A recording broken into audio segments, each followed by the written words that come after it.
Hello everyone and welcome back to my channel once again.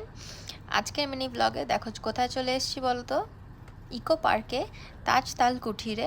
হ্যাঁ, কালবৈশাখীর বৃষ্টির দিনে চলে এসেছি। BMW X3 লঞ্চ পার্টিতে ইনভাইটেশন ছিল, তো ওখানে আমি আর পাপা চলে এসেছি অ্যাটেন্ড করতে। অ্যান্ড গ্র্যান্ড লঞ্চ পার্টিতে গ্র্যান্ড ব্যাপার স্যাপার হয়েছিল, খুব আনন্দ হয়েছিল।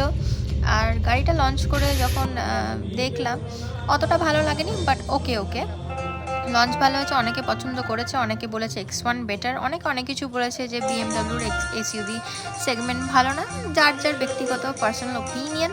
বাট এই যে পারফরমেন্সটা হয়েছিল, ফোক ডান্স ছিল, ফোক সং ছিল, লাইভ পারফরমেন্স হচ্ছিল, আলাদাই মজা লাগছিল। আর স্টার্টারের পর স্টার্টার এসে যাচ্ছিল, প্রন ককটেল থেকে শুরু করে ফিশ ফ্রাই, কি না ছিল, চিকেনের কী সব দারুণ আইটেম ছিল। তাজতাল কুটিরের মানে এক্সক্লুসিভ মেনু ওদের স্টার্টারে, ককটেলস, মকটেলস, ওয়াইনস, এভরিথিং ছিল। তো খাওয়া দাওয়া চলছিল, ক্রাঞ্চিং চলছিল, তার সাথে পাপা এখানে এনজয় করছে।